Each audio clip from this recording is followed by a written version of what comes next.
Good morning students. कल हम पढ़ रहे थे ग्लाइकोलिसिस और फर्मेंटेशन। आज हम पढ़ेंगे aerobic respiration.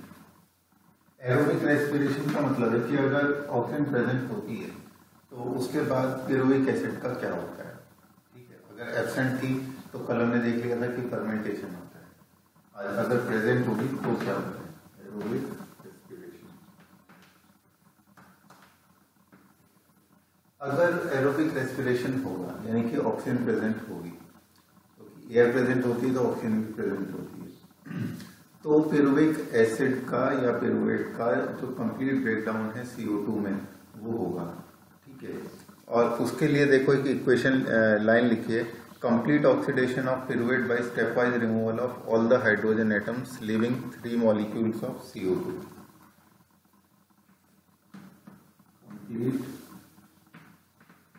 Oxidation of pyruvic acid, जिसकी वजह से क्या रिलीज होंगे, 3 CO2 के मॉलिक्यूल। और ये रिएक्शन होगा कहां पर, ये होगा मैट्रिक्स में, मैट्रिक्स ऑफ माइटोकॉन्ड्रिया। इससे पहले वाले जो रिएक्शन थे वो कहाँ हो रहे थे, ग्लाइकोलिसिस कहाँ पर हो रहा था, ग्लाइकोलिसिस साइटोप्लाज्म में हो रहा था। और ये जो फर्मेंटेशन का प्रोसेस है ये उन ऑर्गेनिजम्स में होता है जिनके पास ऑर्गेनेलीज नहीं, जैसे कि प्रोकैरियोट्स के पास, तो या अगर यूकैरियोट्स में भी होता है तो साइटोप्लाज्म में ही ऑपरेट होता है।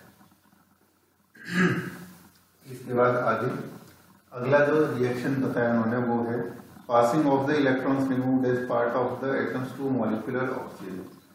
हाइड्रोजन से जो इलेक्ट्रॉन्स रिमूव हुए वो इलेक्ट्रॉन्स किसकी तरफ जाएंगे, वो जाएंगे ऑक्सीजन की तरफ। इलेक्ट्रॉन्स किसकी तरफ जा रहे हैं, ऑक्सीजन की तरफ, क्योंकि हम केमिस्ट्री में पढ़ते भी हैं कि ऑक्सीजन जो है वो बहुत ही इलेक्ट्रोनेगेटिव एलिमेंट है। इलेक्ट्रोनेगेटिव एलिमेंट का मतलब होता है जो इलेक्ट्रॉन्स को अपनी तरफ अट्रैक्ट कर सके, जो इलेक्ट्रॉन्स को गेन कर सके, उसे इलेक्ट्रोनेगेटिव कहते हैं। तो O2 क्या करता है, जितने भी इलेक्ट्रॉन्स का मूवमेंट हो रहा है उन सबको ये गेन कर लेता है। ये रोल होता है ऑक्सीजन का। ये रोल हमें कहां पर दिखेगा, यानी कि ये रिएक्शन कहां पर होगा, ये होगा इलेक्ट्रॉन ट्रांसपोर्ट चेन में, इलेक्ट्रॉन ट्रांसपोर्ट चेन में। और ये चेन या ये जो रिएक्शन होता है इलेक्ट्रॉन ट्रांसपोर्ट सिस्टम, ये कहां पर ऑपरेट होता है, ये ऑपरेट होता है दोनों मेम्ब्रेन्स के बीच में। कौन से दोनों मेम्ब्रेन, माइटोकॉन्ड्रिया के जो दो मेम्ब्रेन, उसे हम कहते हैं inner membrane space. Inner membrane space में ये रिएक्शन होते हैं। और ये वाला जो रिएक्शन था जो मैट्रिक्स में हो रहा था कि कंप्लीट ऑक्सीडेशन हो रहा था पिरुविक एसिड का, इस रिएक्शन, ये एक साइक्लिक प्रोसेस होता है। इसको क्या कहते हैं, इसे कहते हैं क्रेब्स साइकिल। ठीक है, ये जो दोनों स्टेप हैं ये इन्वॉल्व होते हैं एरोबिक रेस्पिरेशन में। ठीक है, इसके बाद जब पिरुवेट बन गया यानी कि पिरुविक एसिड बन गया, उसके बाद इससे पहले कि वो इस सेकंड स्टेप यानी कि मैट्रिक्स में क्रेब्स साइकिल में एंटर करे, उससे पहले वो एक दूसरी फॉर्म में कन्वर्ट होता है। उस फॉर्म का नाम क्या है, पिरुविक एसिड।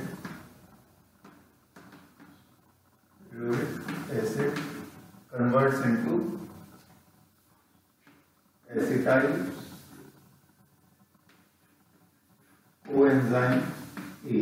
एसिटाइल कोएंजाइम में ये कन्वर्ट होता है। ये एक इंटरमीडिएट है जो कि बनना जरूरी है ताकि ये एंटर कर सके क्रेब्स साइकिल में।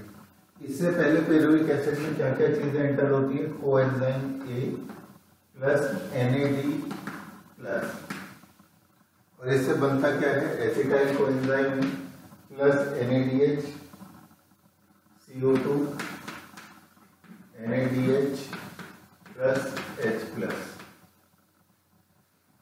यानी कि NAD का क्या हो गया, रिडक्शन हो गया क्योंकि उसमें H ऐड हो गया।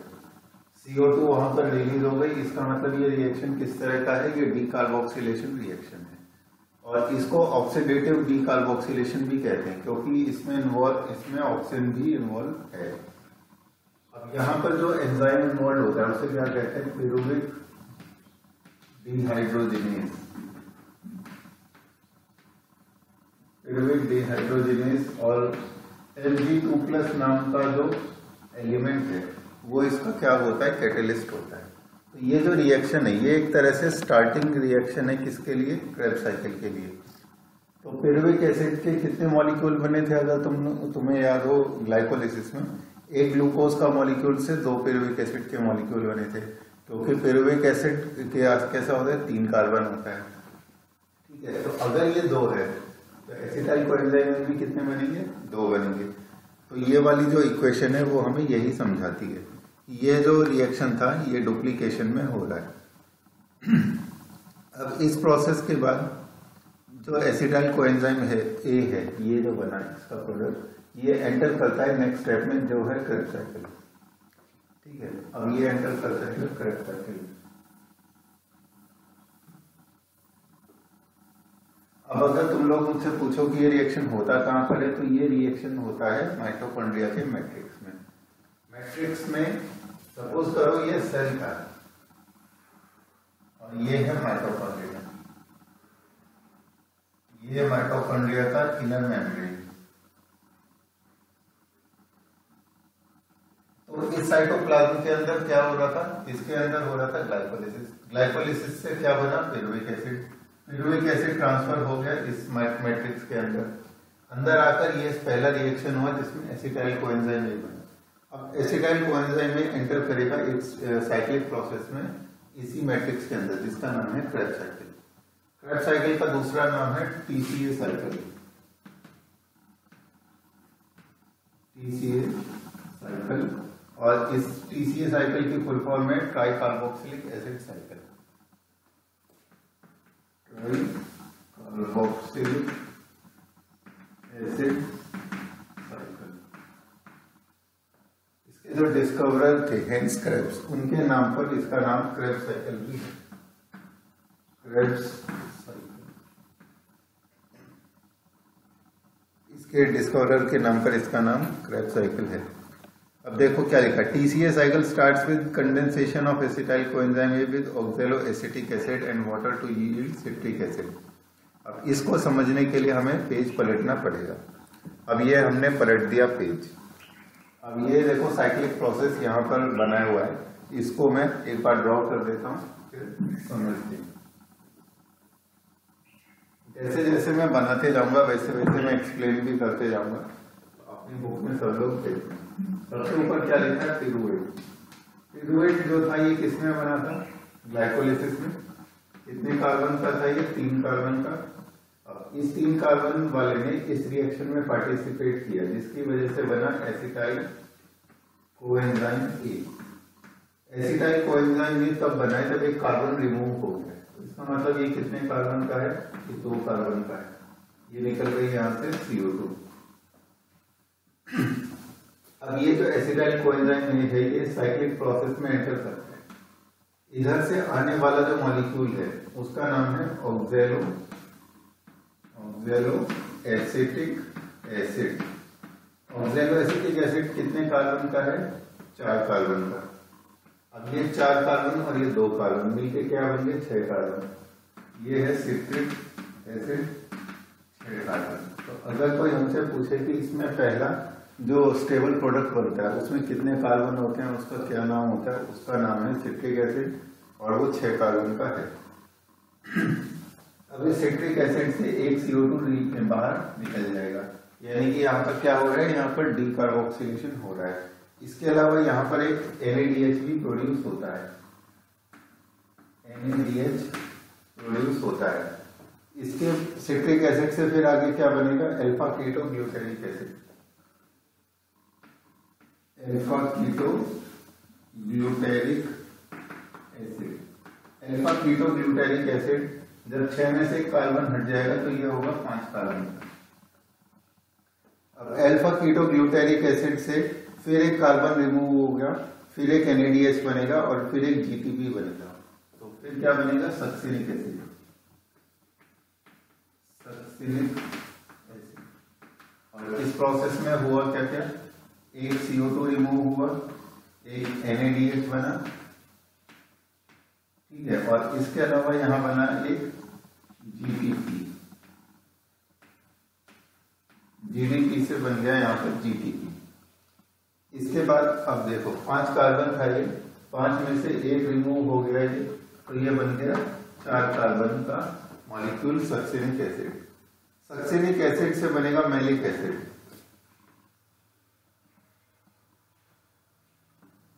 मैलिक एसिड, ठीक है। इस रिएक्शन में बनता है एक FADH2, FADH2। और मैलिक एसिड से फिर बनेगा एक ऑक्सैलो एसिटिक एसिड, यहां पर भी बनेगा एक NADH।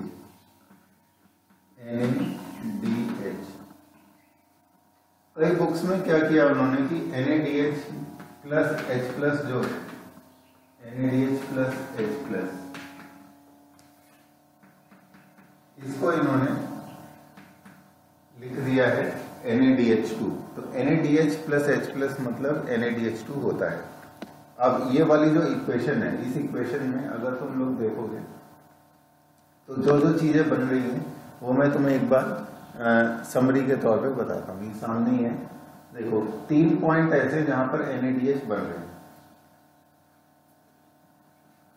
3 पॉइंट ऐसे हैं जहां पर NADH प्लस H प्लस बन रहा है।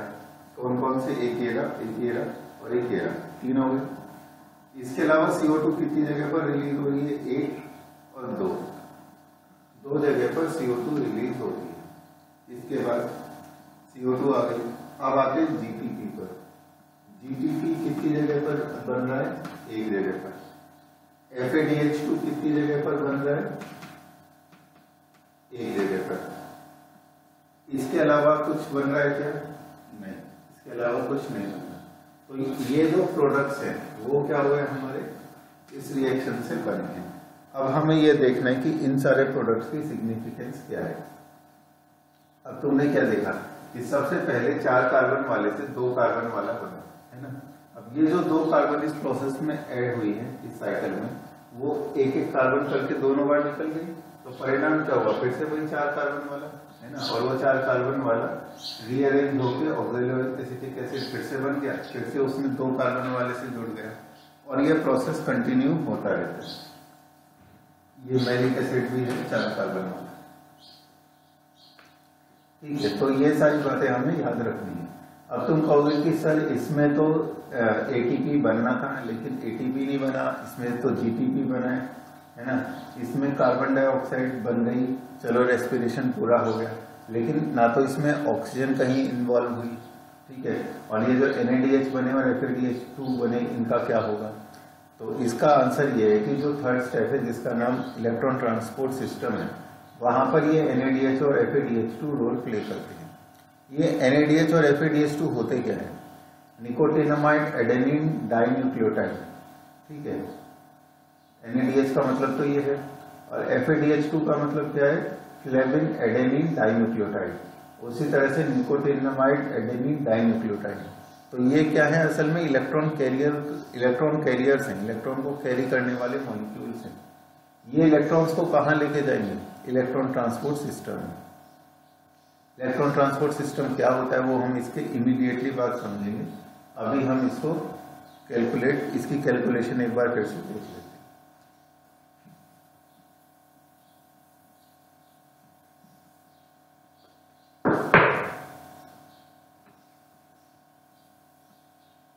एक बार फिर से हिसाब अच्छे से समझ लो, क्योंकि ये हिसाब जिसको बैलेंस शीट भी कहते हैं अक्सर पूछ लिया जाता है। एक ग्लूकोज मॉलिक्यूल से 2 पिरुविक एसिड या पिरुवेट बने। इसका मतलब जब 2 पिरुविक एसिड बने तो अब ये वाले जो प्रोडक्ट्स होंगे ये सब भी डबल होंगे। यानी कि अगर हम इस इक्वेशन को देखें, ये वाली इक्वेशन में अगर 2 पिरुविक एसिड बने तो सबको 2 से मल्टीप्लाई करना पड़ेगा। तो CO2 कितने बने? CO2 यहाँ पर बने 2, ठीक है। NADH प्लस H प्लस कितने बने? NADH प्लस H प्लस ये कितने बने? ये बने 2। CO2 कितने बने? 2।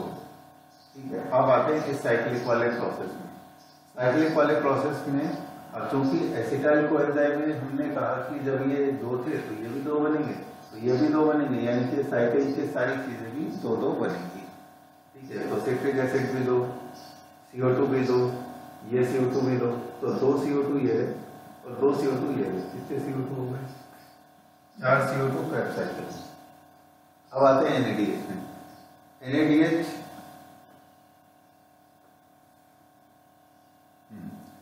जो है, एक ये रिलीज हो रहा था, एक ये रिलीज हो रहा था और एक ये रिलीज हो रहा था, 3 जगह पे हो रहा था।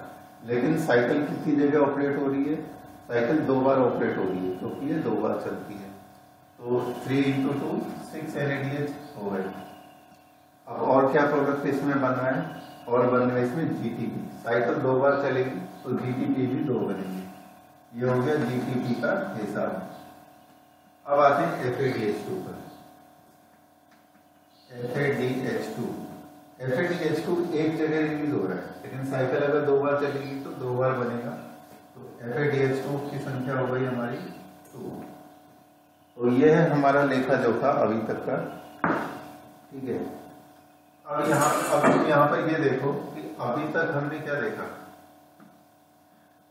ग्लाइकोलिसिस का जो प्रोसेस था, उस प्रोसेस में टोटल 4 ATP बनते हैं, जिनमें से 2 हमें खर्च करने पड़ते हैं। तो गेन वहां पर कितने का था? 2 का। लेकिन वो गेन और लॉस अभी छोड़ा हुआ, सिर्फ ये देखो कि टोटल कितने बने। यहाँ पर टोटल ATP अभी तक कितने बने थे? 4। ठीक है, इस साइक्लिक वाले प्रोसेस में और इस इक्वेशन को मिलाकर हमारे पास ये क्या बना? GTP 2। लेकिन तुम कहोगे कि ये तो GTP है, ATP तो ये है ही नहीं। तो इस GTP से ATP कैसे बनता है वो देखो। Guanosine triphosphate plus adenosine diphosphate, ठीक है, G का T और A का D।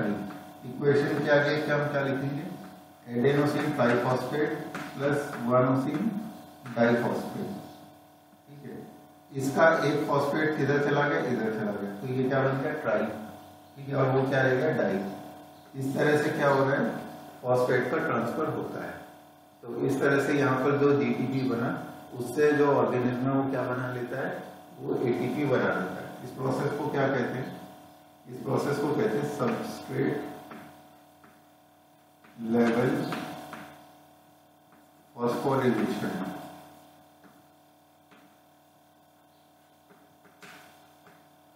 Substrate level phosphorylation. Substrate level phosphorylation का मतलब है कि अगर कोई और प्रोडक्ट के द्वारा फॉस्फेट का ट्रांसफर होता है एडेनोसिन डाइफॉस्फेट में और तब ATP बनता है, तो उसको क्या बोलते हैं? उसको सबस्ट्रेट लेवल फॉस्फोरिलेशन कहते हैं। अब ये वाला जो रिएक्शन है इसके मैंने देखो अभी तक के पूरा हिसाब यहाँ पर लिख दिया है। अब हम क्या करेंगे? इतने को मिटा देंगे और यहाँ पर इलेक्ट्रॉन ट्रांसपोर्ट सिस्टम समझाएंगे और उसके बाद उसका हिसाब यहाँ पर लिख देंगे। ठीक है,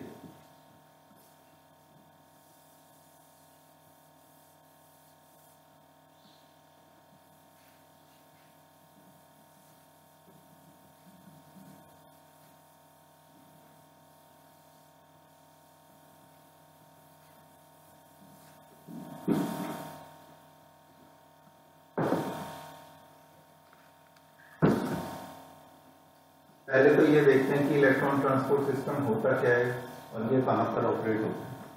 अगर ये एक मैट्रिक्स है, सॉरी ये एक माइटोकॉन्ड्रिया है और ये माइटोकॉन्ड्रिया का इनर मेम्ब्रेन है, क्योंकि माइटोकॉन्ड्रिया में 2 मेम्ब्रेन होते हैं, आउटर मेम्ब्रेन और इनर मेम्ब्रेन।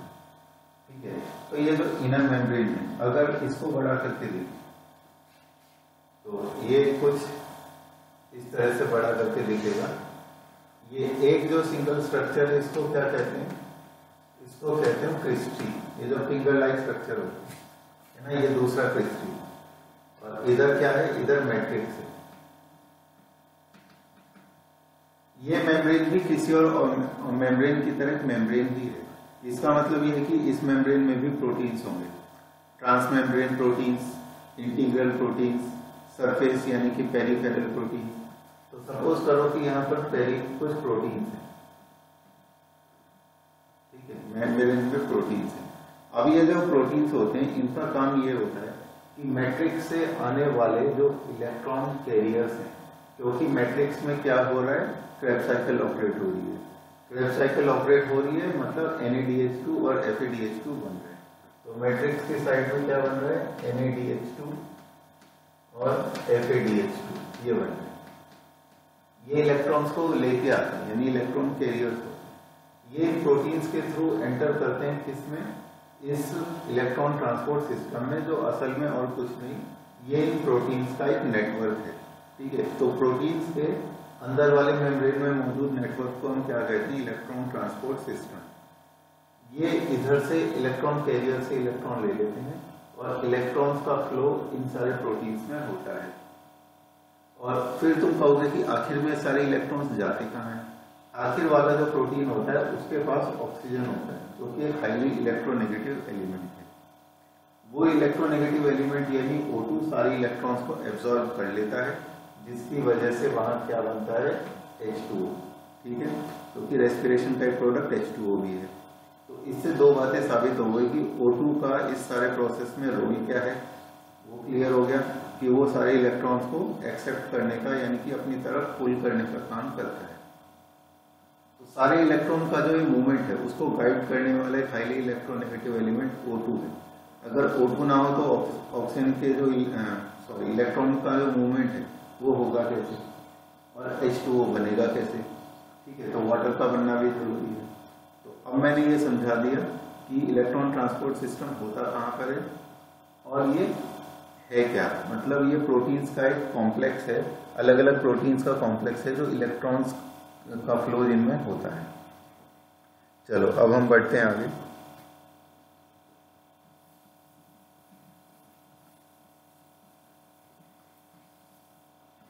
अब एक काम और है। अब ये वाली फिगर देखो, फिगर 14.4 फिगर में उन्होंने क्या किया कि एक साइड तो लिखा है मैट्रिक्स, एक साइड लिखा है इनर माइटोकॉन्ड्रियल मेम्ब्रेन, यानी माइटोकॉन्ड्रिया का अंदर वाला मेम्ब्रेन। तो उसे अगर हम इनर मेम्ब्रेन लिखें और इसके बाद हम लिखते हैं inter membrane space, inter membrane space. Inter membrane space का मतलब है कि अगर हम यहां पर एक आउटर मेम्ब्रेन मान लें मैट्रिक्स का, तो इस आउटर मेम्ब्रेन और इस इनर मेम्ब्रेन के जो बीच का स्पेस है उसे इंटर मेम्ब्रेन स्पेस कहेंगे। और इनर मेम्ब्रेन के इधर वाला जो पोर्शन है वहां मैट्रिक्स एग्जिस्ट करेगी। ठीक है, अब देखो ये जो इनर मेम्ब्रेन है, इस इनर मेम्ब्रेन में बहुत सारे प्रोटीन्स होते हैं और वो प्रोटीन्स इलेक्ट्रॉन के मूवमेंट में इंपॉर्टेंट रोल प्ले करते हैं। उन प्रोटीन्स के अलग अलग कॉम्प्लेक्सेस होते हैं, जैसे कॉम्प्लेक्स 1 यानी कि प्रोटीन्स का पहला ग्रुप, इसके बाद आएगा कॉम्प्लेक्स 2, कॉम्प्लेक्स 3, कॉम्प्लेक्स 4, कॉम्प्लेक्स 1, 2, 3, 4 और फिर आएगा कॉम्प्लेक्स 5।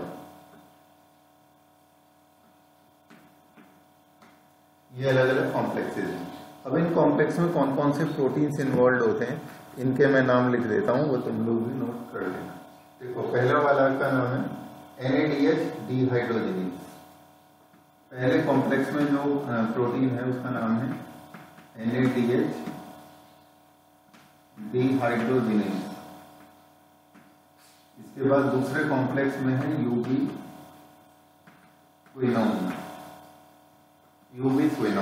यूबीक्विनोन के बाद आता है साइटोक्रोम BC1, साइटोक्रोम BC1।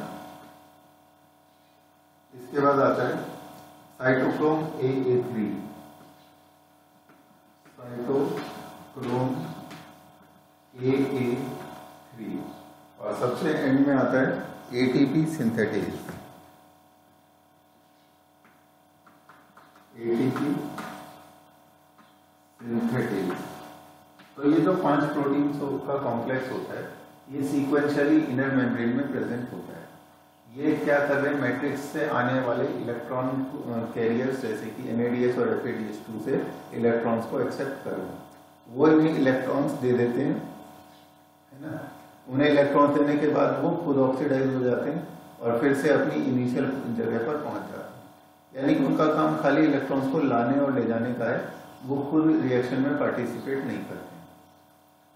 अब देखो डायग्राम एक बार देखो, डायग्राम में उन्होंने सबसे पहले क्या दिया है कि सबसे पहले NADH आता है इस साइड से, NADH प्लस H प्लस आया और उसकी वजह से वो ऑक्सीडाइज होकर क्या आ गया NAD प्लस, ये ऑक्सीडाइज होगा। तो ये इलेक्ट्रॉन्स का जो मूवमेंट है, इस इलेक्ट्रॉन्स के मूवमेंट की वजह से यहाँ पर मूवमेंट किसका हो रहा है, 2H का, ठीक है। तो अब अंदर क्या पहुंच गया, 2 प्रोटॉन्स अंदर पहुंच गए। तो ये जो इलेक्ट्रॉन्स का मूवमेंट था उसके साथ प्रोटॉन्स का मूवमेंट कपल्ड है। ये कुछ कैसा है जैसा कि हम लाइट रिएक्शन में पढ़ते रहे, है ना। तो इस तरह से क्या होता जाएगा कि जैसे जैसे इलेक्ट्रॉन्स इधर से आते जाएंगे और उनका मूवमेंट होता रहेगा, मैट्रिक्स की साइड से इनर मेम्ब्रेन स्पेस में क्या इकट्ठे होते जाएंगे, प्रोटॉन, ठीक है। और इन्हीं सारे प्रोटॉन का जो ग्रेडियंट होगा उसको यूज करेगा आखिरी वाला कॉम्प्लेक्स जिसका नाम है ATP सिंथेटेज, और वो ATP बनाएगा। ये वैसा ही F0 F1 पार्टिकल नाम का ATP सिंथेटेज है जिसको कि हम लाइट रिएक्शन में पढ़कर रहे थे केमियोस्मोटिक हाइपोथेसिस में। तो इस तरह से तुम्हें ये पता चल गया कि यहाँ पर ATP सिंथेसिस कैसे होने वाला है ना। इसको इसी प्रोसेस को हम क्या कहते हैं, ऑक्सीडेटिव फॉस्फोरिलेशन, क्योंकि एंड में इसमें क्या इन्वॉल्व है, ऑक्सीजन इन्वॉल्व है। वहां उसको क्या कहते थे, वहां उसको फोटो फॉस्फोरिलेशन कहते थे, यहाँ इसको कहते हैं ऑक्सीडेटिव फॉस्फोरिलेशन। ये बात हो गई कंप्लीट। अब बढ़ते हैं आगे। देखो ये जो इनर मेम्ब्रेन स्पेस था इसको इन्होंने ब्लू कलर से इंडिकेट किया हुआ है।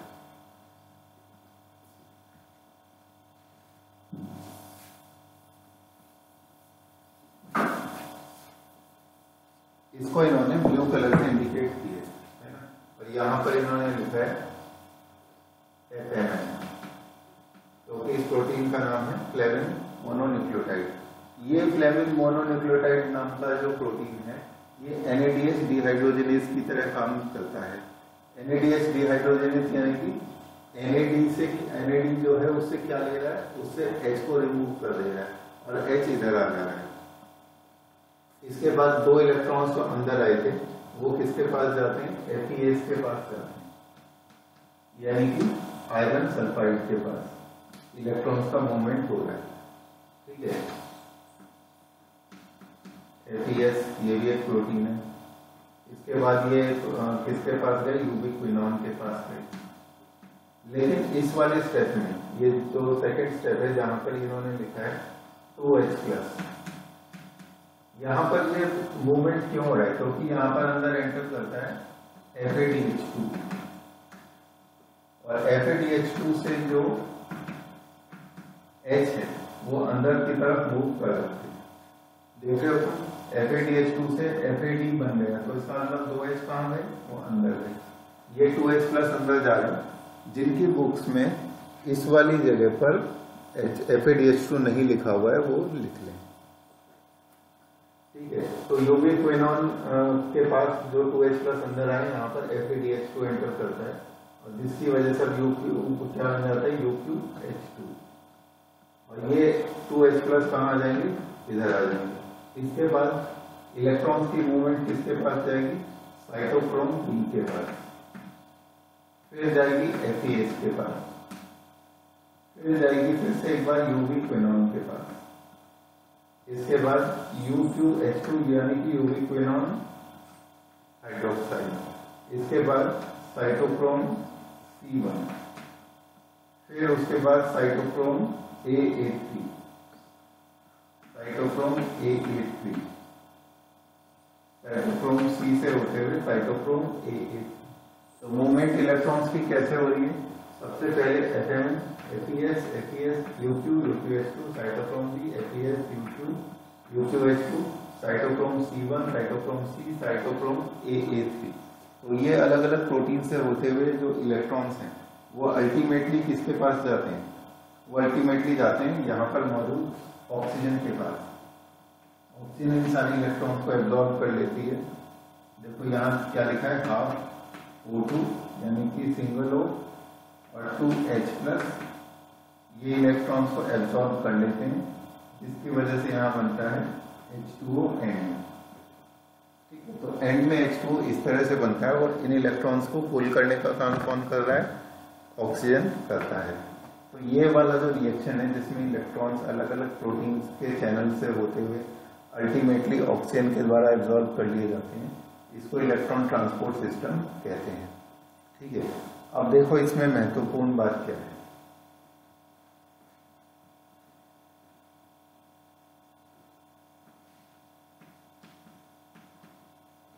हाँ, तो भाई बुक में देखो H+ आयन कितने पॉइंट पे अंदर आ रहे हैं, 1 पॉइंट पे, 2 पॉइंट पे, 3 पॉइंट पे, 3 डायग्राम में 3 जगह पर आ रहे हैं।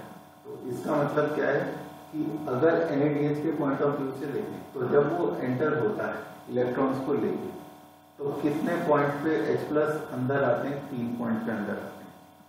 FADH2 जब एंटर होता है तो कितने पॉइंट पे प्रोटॉन्स यानी H+ अंदर आते हैं, 2 पॉइंट पे अंदर आते हैं। तो ऐसा वैज्ञानिकों ने पता लगाया कि एक NADH2 के एंटर होने से कितने प्रोटॉन्स एंटर हुए, 6 प्रोटॉन्स एंटर हुए। ठीक है, और 2 प्रोटॉन्स के मूवमेंट की वजह से एक ATP बनता है। तो इसका मतलब एक NADH2 के मूवमेंट की वजह से कितने ATP बनेंगे, 3 ATP बनेंगे। इसको तुम चाहे तो लिख सकते हो अपने पास। एक FADH2 के एंटर होने के बाद कितने प्रोटॉन्स अंदर एंटर होते हैं, 2 और 2, क्योंकि ये सेकंड लेवल पर एंटर होता है। ठीक है, तो इसके मूवमेंट की वजह से 4 प्रोटॉन अंदर एंटर होते हैं। अंदर का मतलब इसमें इनर इंटरमेम्ब्रेन स्पेस में। और इस मूवमेंट की वजह से कितने ATP बनते हैं, 2 ATP बनते हैं। ठीक है, तो ये था हमारा इस रिएक्शन का लेखा जोखा। तो अब आते हैं इधर लेखा जोखा में। हमारे पास FADH2 कितने बने थे, 2 बने थे, और एक FADH2 से कितने ATP बनते हैं, 2। तो टोटल ATP कितने बनेंगे, 2 × 2 = 4 ATP। ठीक है, ये इसका हिस्सा हो गया। NADH जो थे ये संख्या में कितने थे, 8 थे, और 1 से कितने बनते हैं, 3 बनते हैं। तो 8 × 3 कितना हो गया, 24। ठीक है, अब उस साइक्लिक प्रोसेस में 2 GTP बन रहे थे, तो इसका मतलब 2 ही क्या बनेंगे, ATP बनेंगे। ठीक है, तो अभी तक का हिसाब हमारा क्या कहता है कि ग्लाइकोलिसिस में 4 ATP बने। ठीक है, यहाँ पर NADH2 से कितने बने, 24 बने। ये सबस्ट्रेट लेवल से कितने बने, 2 बने। FADH2 से कितने बने, 4 बने। तो इसका हिसाब क्या हो गया,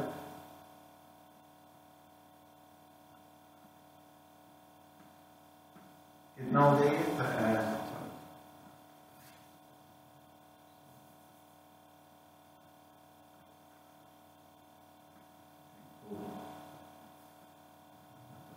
34। अब ये जो 34 है, इस 34 में क्या क्या चीजें इन्वॉल्व की है हमने। देखो NADH2 कितनी जगह बना था, NADH2 2 जगह बना है ना, और 6 ये बना। लेकिन इसमें हमने कौन सा NADH शामिल नहीं किया। अगर तुम पेज पलटोगे तो तुम्हें ये पता चलेगा कि NADH जो होता है ये क्रेब्स साइकिल ग्लाइकोलिसिस में भी बनता है। और ग्लाइकोलिसिस में वो कितनी जगह बनता है, ग्लाइकोलिसिस में वो बनता है 5th वाले रिएक्शन में। 5th वाले रिएक्शन में से डबल होना शुरू हो जाता है। इसका मतलब वहां पर 2 NADH और बनेंगे। ठीक है, 2 NADH कहाँ बनेंगे, ग्लाइकोलिसिस में। तो ये क्या हो गया, 2 × 3 यानी कि 6। इसमें अगर हम 6 और जोड़ लें, 6 ATP, तो टोटल ATP की संख्या हो गई 40 ATP। लेकिन ग्लाइकोलिसिस में 2 खर्च भी होते हैं। तो अगर कोई हमसे पूछे नेट गेन कितने का हुआ, तो वो 38 ATP का हुआ। ठीक है, अब देखो एक बार क्या करते हैं, इसको फिर से समझ लेते हैं कि किस किस तरह से ये हिसाब बना है। ग्लाइकोलिसिस में 4 ATP बने, है ना, 4 ATP कुल बने। और इसी तरह से अब CO2 और CO2 का हिसाब तो ये था। NADH जो थे वो कितने बने, 2 बने थे ग्लाइकोलिसिस में, 2 बने थे उस स्ट्रेट वाले रिएक्शन में जिसमें एसिटाइल कोएंजाइम में बनता है, 6 बने थे क्रेब्स साइकिल में। इस तरह से NADH की संख्या कुल हो गई 10, है ना। हर एक से कितने बनते हैं, 3 बनते हैं, तो 10 × 30 कितने हो गए, 10 × 3 कितने हो गए, 30।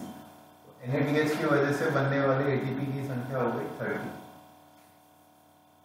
ये हो गई 30। इसके बाद 2 ATP कैसे बने हमारे सबस्ट्रेट लेवल से, वो हमने यहाँ लिख दी है। FADH2 की वजह से बनने वाले ATP 4 हो गए, वो हमने यहाँ लिख दी है। तो टोटल संख्या कितनी हो गई, टोटल संख्या हो गई हमारी 40। ये 40 ATP हमारी इस तरह से बनते हैं, है ना। अब 40 ATP में से 2 ATP हमारे खर्च हो जाते हैं ग्लाइकोलिसिस में, तो इसका मतलब क्योंकि वो इनपुट होता है, तो गेन कितने का हो गया, 38 ATP का। लेकिन ये 38 ATP का गेन भी शुद्ध लाभ नहीं होता, क्योंकि 2 ATP हमारे किस चीज में खर्च हो जाते हैं, 2 ATP हमारे खर्च होते हैं पेरुविक एसिड को साइटोप्लाज्म से उठा के मैट्रिक्स तक लाने में, 2 ATP हमारे खर्च हो जाते हैं। तो 2 ATP वो माइनस कर दो, तो शुद्ध लाभ अब कितने का हुआ, 36 ATP का। तो 40 कैसे बने आज मैंने वो समझाया। फिर 2 ग्लाइकोलिसिस में इनिशियल इनपुट के रूप में लगते हैं, 2 वो माइनस हो गए, 2 ट्रांसपोर्टेशन में लग गए पिरुविक एसिड को मैट्रिक्स तक लाने में, और इस तरह से हमारा जो नेट गेन होता है वो होता है 36 ATP का। एक ग्लूकोज के मॉलिक्यूल के कंप्लीट ऑक्सीडेटिव ब्रेकडाउन से, यानी ऑक्सीजन जब प्रेजेंट होगी तो एरोबिक रेस्पिरेशन से कितने ATP बनेंगे, वो होंगे 36। तो ये जो मैंने तुम्हें आज समझाया है ये क्या है, ये है respiratory balance sheet. Balance sheet का मतलब हिसाब किताब, इस इतने ATP बनेंगे, ये उसका हिसाब किताब है। चलो इसके आगे हम करेंगे कल। Thank you.